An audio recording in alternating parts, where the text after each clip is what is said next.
Welcome to the wonderful world of wine. We are your hosts, Mark Lindsay and Kim Simone, exploring all things wine with you. You can find us on Facebook at The Wonderful World of Wine.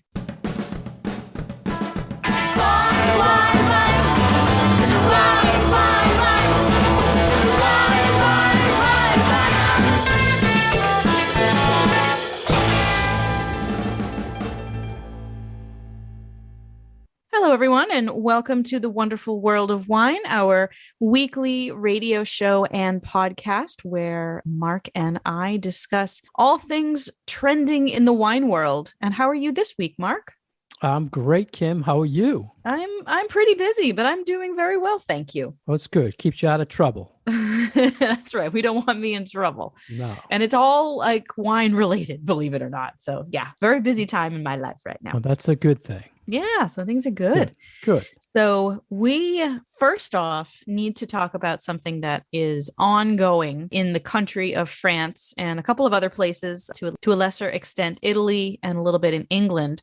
But it's weather related, and there have been massive and really terrible frosts that have been taking place across France. And it is really putting the 2021 vintage in jeopardy in a number of different regions. This was interesting to me, Kim, because I found out about it first on Instagram before I found it out on like Google News or anything being reported. So people who are on Instagram, you always see these beautiful pictures, right? In this case, there were these beautiful pictures of the skyline all in the vineyards, all lit up with little fires to keep the vines warm. I mean, it was beautiful.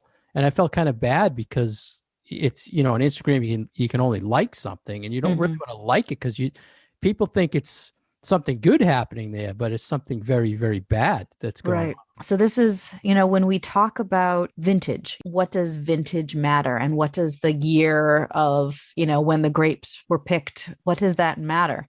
This is one of those instances that really demonstrates what it is about the differences from year to year that can really have an impact on either the quality of the wine or the quantity of the wine. So what happened this year, and this really took place in early to mid-April, was that in March, there were some warmer days really across the country of France.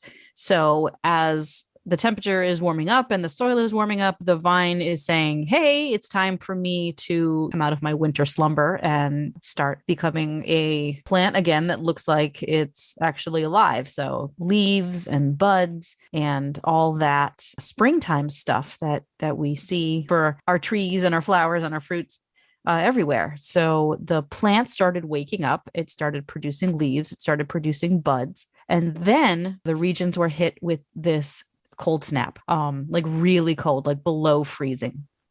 And this is problematic, not so much for the vine itself. It's not going to kill the vine because the vine survives winter year after year after year.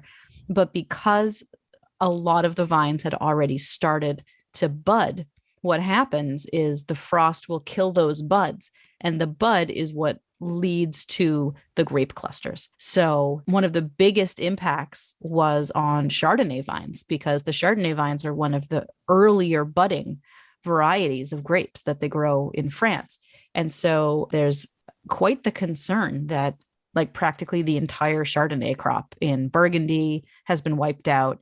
A lot in Champagne. There's concerns for some of the whites and reds in Bordeaux as well. So, it's a countrywide issue right now. And it's the absolute two worst times for the vine is when it's just starting to bud and then just before harvest, right? So the grapes are developed, you don't want bad weather, but this is just absolutely the worst thing that can happen. So we were saying earlier that to prevent the frost, they actually go out into these vineyards and put, what do they call it, smudge pots? Smudge pots, and the English have another word for them, like boogies or something like that. But they look like little fire pits or little pots contained or like fires. pots of like what you would get, a gallon of paint in, but they're full of fuel and they light them on fire and they create heat, which is, will move the air around and hopefully keep the air around the vines from getting cold enough to freeze them. And there's thousands and thousands of them out there that they put out. And it's just, like I said earlier, an amazing thing to view, but just sad the work they have to do to try to save the crop. And then unfortunately, like you said, Kim, they had mentioned after that they did lose quite a bit. And you mentioned other countries. It was also noted in northern Italy too. They were having some problems with frost this year. So yeah.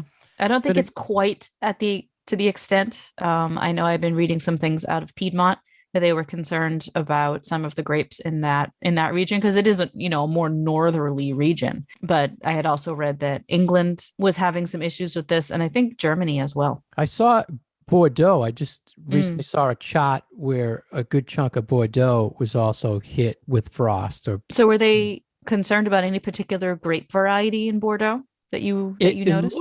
It looked to me like it was more the right back, so I would say more Merlot issues. Yeah. So when we do wine tastings and we talk about what goes into a wine, and we invariably will get on the topic of blends, like why are certain wines blends and why are certain wines single varietal wines. And for a blend, you've got, I don't know, 2, 3, 4, 5, 10 different grape varieties that are blended together to make a particular flavor for your wine. And a lot of it these days is because you are trying to get that flavor that you're looking for. Your Cabernet gives you a little bit more structure. Your Merlot might give you a little bit more fruit. But originally, the reason why grape growers, winemakers would do their wines as blends was exactly because of this issue. Because if you have one grape variety that buds early and one grape variety that buds late, and you get this type of a weather occurrence in, say, mid-April, your early budding grapes could get completely destroyed by a frost like this, whereas your later budding grapes haven't budded yet. So there's no damage to them. So I think that is, also something to kind of bring up, because these are the things that kind of always stick out in my mind, like, yeah, so this is like nature is showing us why we have these traditions in winemaking, because with all of our technology, sometimes there are still these natural disasters that will happen, that will completely impact a vintage. And that's the perfect example of why in Burgundy, this is so bad, because it's primarily Chardonnay, Pinot Noir, and that is it. Very little blending, maybe blending of the same grapes from different vineyards. But this is it's going to be really tragic to see what happens to this vintage. Because if all your Chardonnay has budded and then all those buds are destroyed by a frost, you're in a really tough situation. We'll have to see. It's going to be a different vintage for sure, and it will add to the cost and quantities being totally reduced.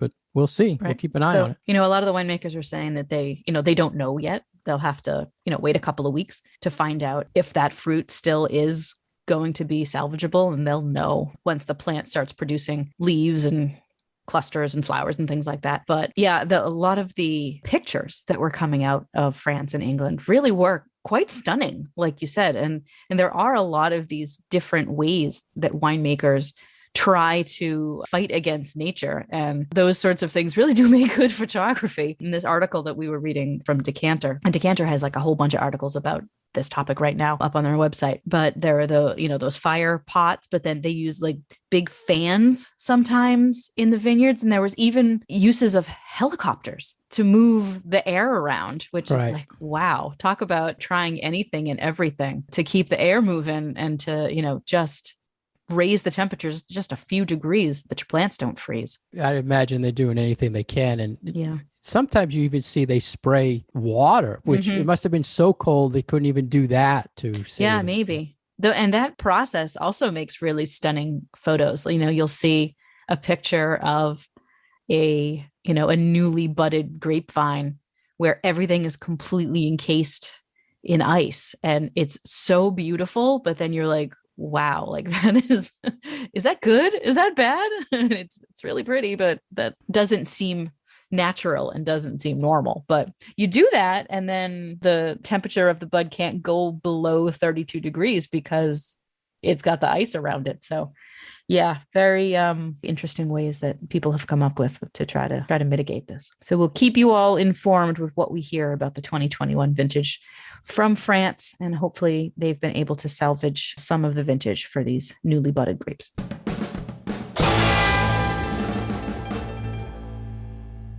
Thank you for listening to The Wonderful World of Wine. We are your hosts, Mark Lindsay and Kim Simone, exploring all things wine with you. If you'd like more information about Kim, please go to her website at vinitaswineworks.com.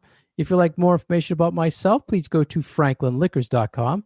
For past episodes of our show, you can find us on iTunes or SoundCloud. Next, we want to talk about a story that was in the Wine Enthusiast magazine. And this is an article, Kim, I've been dying to talk to you about, to get your opinion on it, because it was all about the wine mom phenomenon. And we just passed Mother's Day, and I thought this would be a good topic, Kim. And sadly, it was kind of, I don't know if it was going negative. I've seen a lot of negative things about this, where moms are getting out of control and drinking too much wine. And there was a lot of like memes out there about moms drinking. And I don't know if you saw it, Kim, but Saturday Night Live has been doing a lot of wine skits lately. Have you seen any of those? No. No, they had a skit where a woman was together with all her friends, and they're giving her gifts, and she's opening it up, and the first gift is like a plaque, and it says, wine is fine, or whatever. The next gift is another plaque. I drink wine every day. So they just kept giving all these wine, drinking too much. So do you think, Kim, being a mom, that there is this culture of jokes about mom and wines? Or it does seem to be a thing right now where, and I don't know if it's making fun of women who have children and who drink a lot of wine. And this is like pre-pandemic stuff too, but I think that the pandemic has just highlighted this a bit. I don't know. I don't know really how to come at it. I mean, on the one hand, I think a lot of it is tongue in cheek. Like, okay, I'm recognizing that maybe I shouldn't be drinking as much wine every day as I'm drinking, sort of, not me personally, but people maybe are recognizing that they, are doing things a little differently during this, crazy time of lockdowns and staying at home all the time. And that wine is now a part of that. And whether it's a coping mechanism or whether it's just like I'm doing with all of my baked goods. Yeah. Am I indulging a little too much in the French pastries? Yeah, I am. And fine. We're all dealing with this situation as we see fit. But I think a lot of it too is laughing at ourselves, or which is okay. I was trying to find a way to look at it. Do we look at this as it's a good or bad thing for mom, or a good or bad thing for wine? Because I see it as a good thing, brings attention to wine. Yeah. And it's just maybe moms it's their beverage of choice more than dads or guys. But I was trying to find a way to, a good thing about, more than it's negative that moms are drinking wine or making light of it. But, we need a little humor to get through the days, especially moms. It's the world's toughest job, I always say. So if wine helps you get through it, I think that's a good thing. Yeah. I mean, and we're talking about adults here. We're not talking about teenagers drinking wine. So I feel like, if it's not problematic, you just kind of need to let people be to live their lives as they want to. I mean, do we give men a lot of crap for,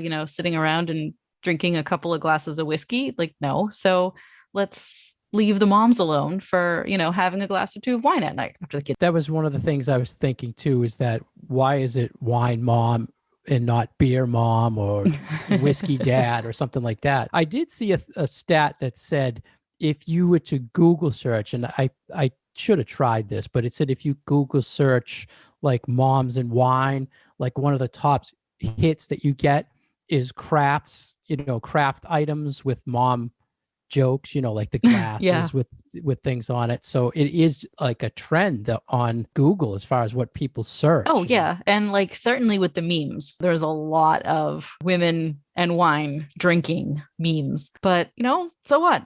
So we're having maybe a little more wine than we used to, but I don't know how much of it is perception and how much of it is that people are drinking more wine and therefore getting this reputation as, heavy drinkers of wine who just happen to be mothers. Yeah, I think part of it comes with social media and comes with that thing that happens with these memes where, a topic will take hold and then it just sort of spirals out of control.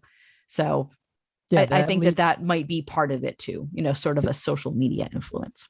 That leads me to my next question for you, Kim, is do you think that the wine companies know they should be marketing towards moms or women that are moms with certain products or certain advertising to get them onto their brands? Oh, sure. And I think that we've seen this over many years. This is not a new thing. I mean, there are brands that are specifically called, like Mommy's Time Out, I think was the first one that I remember being on the market. And that's been out for a really long time, Right. Focusing on, hey, let's hit this demographic. Let's make some cutesy label, that maybe people are going to buy as a joke or give to their girlfriends and be like, haha, this is for you. But as brands that take off. And I think if a company starts its marketing focus that way to kind of use that sort of kitschy grab the audience kind of thing, but then if the people who buy it or the people who receive it like the wine or they like the idea of what the label is saying, then they'll continue to buy it. So yeah, I definitely think that there has been marketing towards mothers, but it seems to be a very particular style of wine, like not expensive, certainly not Appellation Contrôlé, Right. good stuff out of Europe. So on that, I've seen like that Mommy's Time Out brand sells the label and the name just sells it because there's new moms or Mother's Day, whatever. It's always a big hit. So following up on what you just said, Kim, do you see any like better, maybe quality, non-big brand wines that you think are geared towards moms? Like Not that I can think of. No single vineyard, no AVA, no real special. I mean, things like that. Are they anything below everyday wines that people are going after moms? I was thinking like the McBride Sisters line just came out. And I didn't know if they were really marketing towards women or maybe even the low cal or low alcohol wines are being marketed towards moms or not. Yeah, but I'm not going to call the low alcohol, low carb, whatever wines. I'm not calling them fine wines. Better quality wines. Yeah. Yeah, no. But so there's really nothing, there's no real line like that in the wine world that I've seen. I think for better quality, specifically marketing what they're hoping will sell it.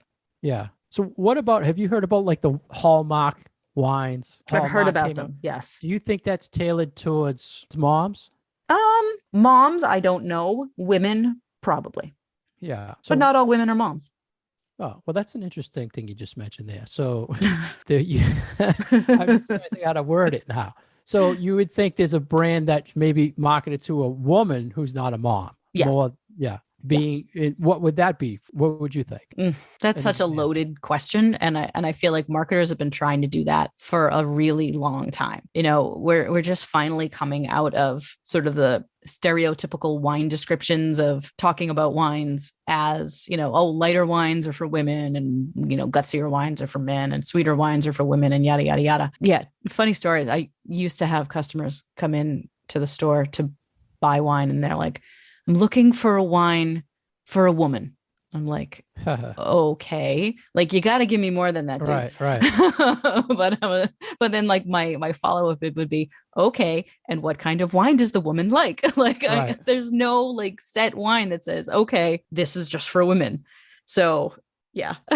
Well, definitely women wine shoppers pay more attention to what they're getting. They look for certain things on the labels, I feel a woman would buy another woman the Mommy's Time Out because they're thoughtful, And then I don't know if you remember in the past, there was an Australian line called Bitch. Oh, yeah. Remember that? And was it Australian? It was Spanish for a while too. It was Australian and then it changed to Spanish. Yeah. And then I haven't really seen it lately. But anyway, I would see guys come up with it and say, I want to get this. I'm like, listen, you might want to think about what you're doing. Women, though, would also buy it for another woman as a joke, So I always thought it was interesting what people thought of that label. On Mother's Day, you wouldn't go with that. You had to be really strong in your relationship to get that. So as a mom, you think, this is a real thing out there, right? The whole mom movement for wine, it's strong. like I said before, like I don't know how much of this is reality and how much of this is just social media, Social media honestly. making it up. Yeah. I'm wondering why they don't jump on the trends then if it's a social media thing, like moms and rosé and moms and wine and can. Yeah. And it seems like it's the same. It's just overall wine. It doesn't seem Right. to be a It's not specific. specific, which Yeah. makes me think that it's not about the wine. It's not marketed like most other things then. They're not really taking advantage of Yeah. the marketing as much. Or maybe brands are afraid that they do have a better quality wine, that they could damage the reputation of it by doing something sort of kitschy like this. Yeah, I feel it's always interesting to me how people perceive things when they come up. And I mean, to be an article in Wine Enthusiast magazine to bring up the issue, it's on the radar, right? Yeah, right. But they didn't really like go one way or another, saying anything good or bad about it. I've always seen bad sides of the story, saying women are drinking too much. You should be paying attention to your kid instead of drinking the wine. But what's the good? What can be some of the good things? Brings attention to wine. They're doing it responsibly. They've had a hard day, and right. And we all have those days sometimes. Yeah.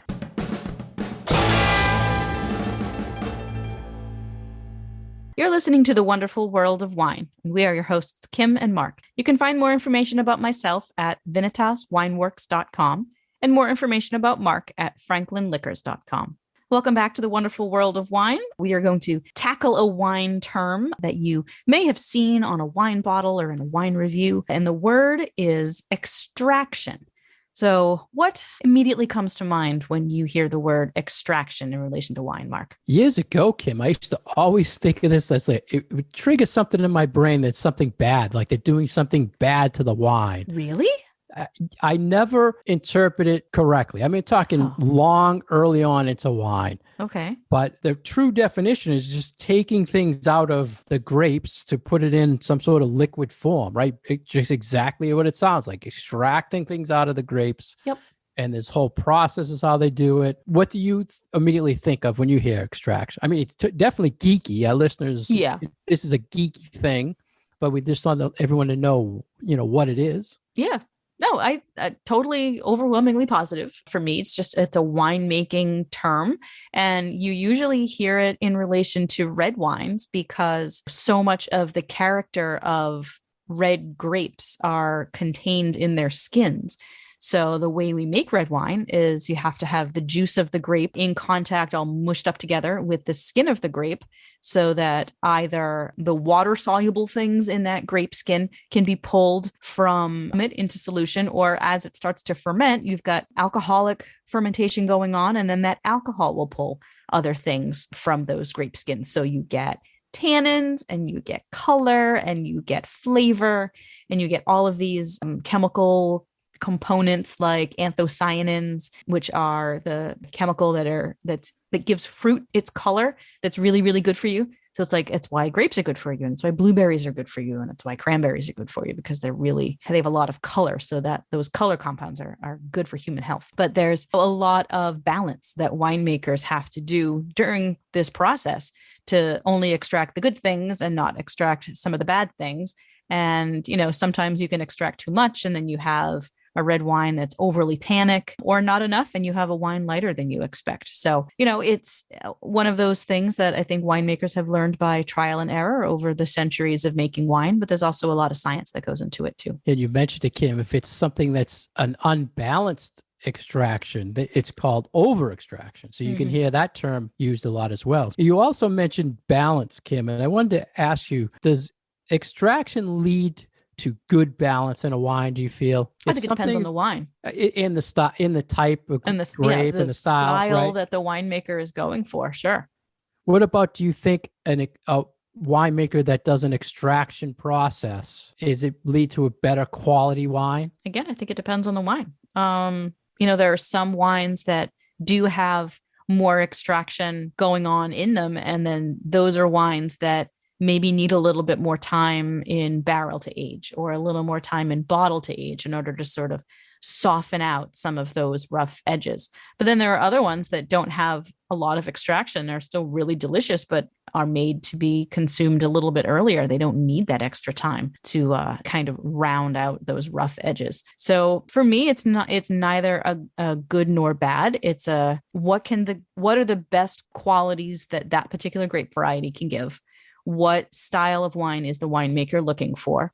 And how good of a job is the winemaker doing in hitting that goal, I guess. So would you also agree that cost is also depending on the wine? Like if there's a wine that they do a lot of extraction technique, is it lead to a more expensive wine or it doesn't matter? Yeah, I think sometimes it does lead to more expensive wine, because I think if those wines need more time in barrel, then there's the expense of the barrel. There's the expense of holding onto those wines for a little bit longer so that they can age a little bit and taste better. So yeah, I think that there's always that extra cost associated with a technique like this. How about, do you think it's a personal taste preference? If you taste something you feel is over extracted or too much extraction, I like to use the example of like Meiomi Pinot Noir, very popular wine, but totally different style than traditional Pinot Noir. Would you consider that over extracted or just a totally different style of Pinot Noir because it's so dark compared to totally different style? And it doesn't have anything to do with the over extraction of the Pinot Noir. It's because they add like 25% Syrah to the thing. Right. And adding color and stuff like that. Right. But initially tasting something like that, what's your first impression? Oh, extraction or just something's not right? Something's not right. Okay. But also I know what to look for. Like right. I know that that's not your typical Pinot Noir. So I have a glass of that and I'm like, something's up with this wine. So here's where I'm going, Kim. When I said early on, when I first got into wine, tasting a wine like that, when I taste it, I'm thinking something is weird. And then I hear the term extraction. I'm thinking of something like that where something's going on, but it wasn't that. It was additives or something. Yeah. So that's where I was going back to. Yeah. I want to kind of loop you in on my weird thinking. There's a method to your madness. So, yeah. So originally when I heard it, it was all the time like, wow, they're really messing with this somehow, right? It's not naturally a process they're doing, but it is a natural winemaking technique that is done. And like you said, mostly in red. So that's where I was going with it. Nice. Anything else on extraction? You think it's overused? I don't think this was one of the terms when we did a show on words that are misused or overused, right? I mean, no, but I do feel like I see it more often now. And also as the popularity of... Like in a review, you see it? In a review, in just the way that people talk about wine. So in just discussions, I think about certain styles of wine, I feel like I see it pop up, but you have to, as say the popularity of orange wines and natural wines become a little bit more, and we see more and more white wines being made with skin contact, we're also seeing this term come into play for those wines. Right. So extraction now is being used to describe how is the winemaker treating those white wines that's being aged on the skins. So they're not going to get a red color from the grape skins, but they are going to extract some tannin and different flavor compounds and a different like textural feel in your mouth. So yeah, I think the conversation around extraction is very much a part of talking about orange wines and some of those more natural wines. I've been hearing it more and more, especially with people who taste a lot of wine, and people are telling me, oh, this is very extracted, or, I think it's coming more into play recently. Yeah. And it could just be that, styles are changing, because styles are always changing. And for a while, 20 years ago, we were, deep in the heart of big, bold, powerful, very extracted, very oaky reds. And then it kind of dipped for a while, where there was this move towards sort of leaner, lighter, more Pinot Noirs, things that didn't have quite as much extraction. And so maybe now we're going back up the mountain of big extracted wines again. So that could be the direction that current style is heading. Have you ever heard the term used for a sparkling wine that's made the traditional method? No, I don't think I have. No, I was thinking of that when I read this article, that I've never heard extraction used for bubbly, for especially ones that are sitting on the lees. I mean, isn't the whole point of that? But you're sitting not on the lees? extracting the flavor from the lees. Well, Oh, to me, it but I see what extracts you mean. aroma. No, I mean, isn't that one of the other things from the extraction process? You're drawing out That's interesting. aromas. Yeah, I guess it would depend on your definition of the word extraction. Yeah, well, That's something- interesting. But I've I'll never have to give that I've some never seen thought. it. Yeah, Hmm. and Yeah. even So, with- I mean, usually we associate it just with skins, but how about with rosés? yes. Yeah, we talk about Okay. it with Yeah, rosés as well. I agree with that too. And So- you have to, because that's how you get the color. Right. It's interesting. It mostly reds though. So if our listeners hear this term extraction, I think it's geeky. And if you're, someone's trying to sell you a bottle saying that, I think they're kind of throwing you off. Would you ever use that term, or did you ever use that term when you were selling a bottle? I don't remember. I may have. Yeah, I can see you using it. When I get really excited about wine. Yeah. But I guess it's I could all, throw out all the the jargon. level of the person, right? Yeah, that's true. I've never had the question asked ever in a class. Have you? No. Oh, Yeah. we've talked about it, but I don't think anyone has ever brought it up to us. Brought it up. Yeah. Using that term. But now, listeners, now you know what extraction means if you read it on the back of a wine bottle, or if you see it in a wine review or an article about wine. Now you know what they're talking about.